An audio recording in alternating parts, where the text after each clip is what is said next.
Assalamualaikum. Apa kabar anak-anak hebat? Alhamdulillah, luar biasa. Allahu Akbar. Nah, kali ini kita akan belajar mengenai kamus KBBI. Sekarang mari kita mengingat kembali. Kemarin kita sudah belajar tentang menemukan kata-kata baru dari bacaan apa ya kemarin? Ayo ingat-ingat.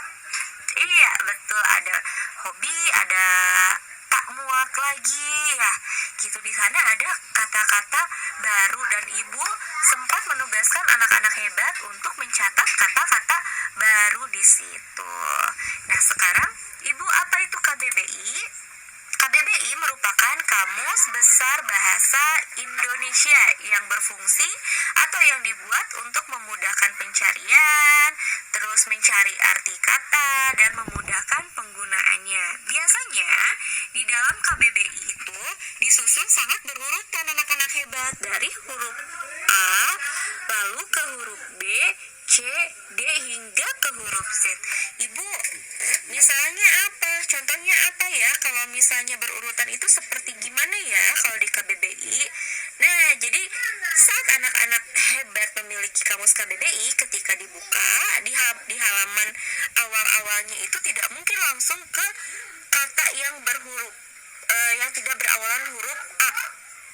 Jadi pas awal-awal kita buka itu pasti dari huruf A. Misalnya ada contoh kata akunting. Nah, huruf apa? Akunting, awalannya pasti A kan?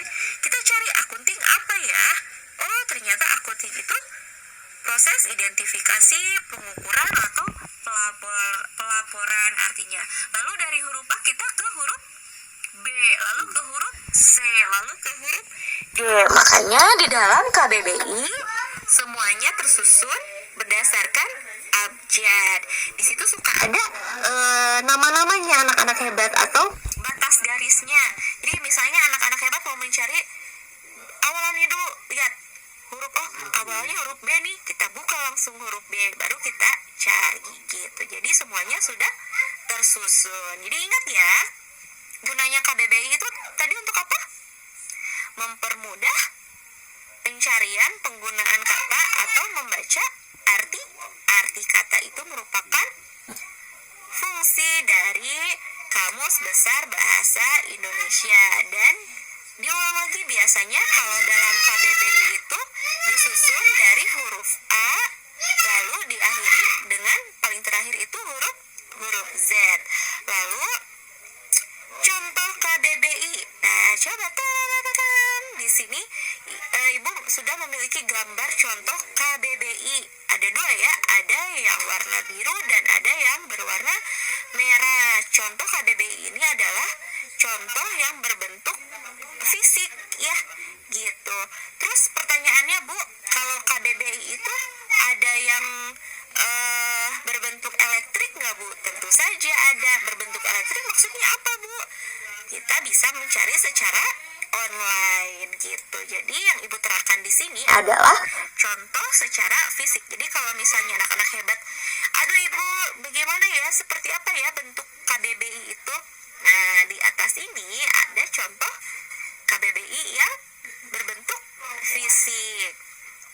Jika anak hebat ingin mencari KBBI secara online, maka anak hebat cukup masuk pada aplikasi Google lalu buka halaman kbbi.kemendikbud.go.id atau bisa download di aplikasi. Setelah anak-anak buka aplikasinya, masuk Play Store dulu lalu download KBBI. Di situ sudah langsung terinstal secara otomatis KBBI dan anak-anak tinggal mencari, dimasukkan katanya tik, misalnya mau mencari kata panik, tinggal di search aja di situ. Tapi kalau misalnya mau secara fisik, nah carinya seperti yang di atas ini ya. Oke.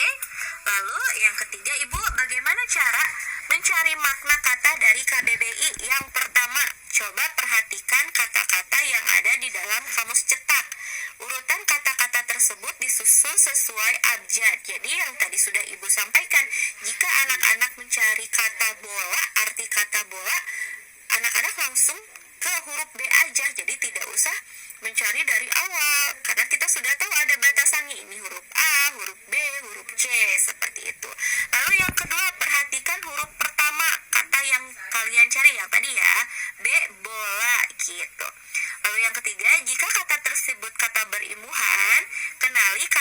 dasarnya terlebih dahulu.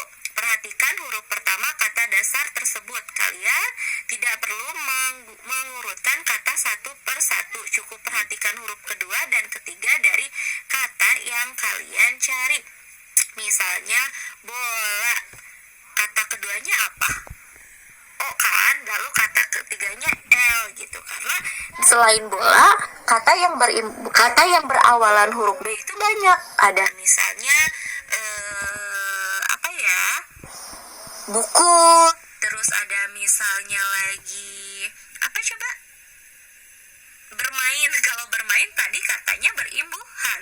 Berimbuhan berarti kalau bermain kita cukup mencari kata main karena bernya itu merupakan kata berimbuhan. Tadi cukup perhatikan kata kedua dan ketiga. Buku, bola gitu. U sama O duluan mana?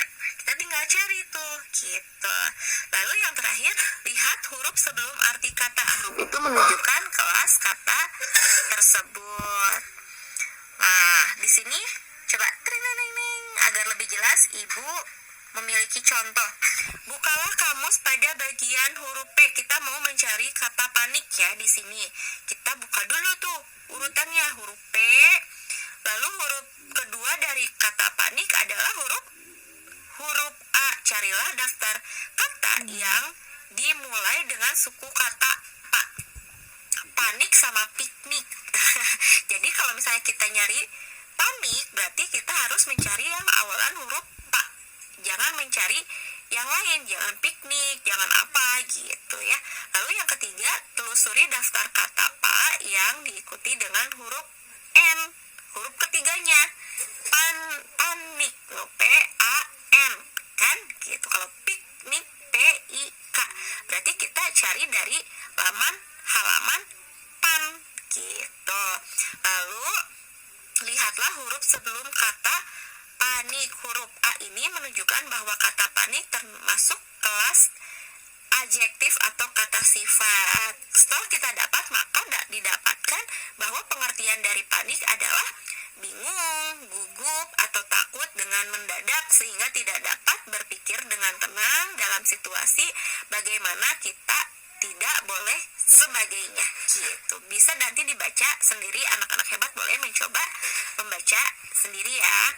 Lalu ada contoh kata yang kedua nih. Ibu punya contoh kata yang kedua di sini, berkonsultasi. Nah, kalau berkonsultasi berarti itu katanya berimbuhan karena awalannya ada B-E-R, ber. Sedangkan kalau katanya berimbuhan, kita tidak perlu apa? Tidak perlu mencari dari kata yang berimbuhan, tapi mencari kata intinya. Kalau berkonsultasi berarti kata intinya apa? Konsultasi. Kenali kata dasarnya konsultasi. Bukalah kamus pada bagian huruf apa? Huruf K. Huruf kedua adalah O. Maka carilah daftar kata yang dimulai dengan suku kata ko.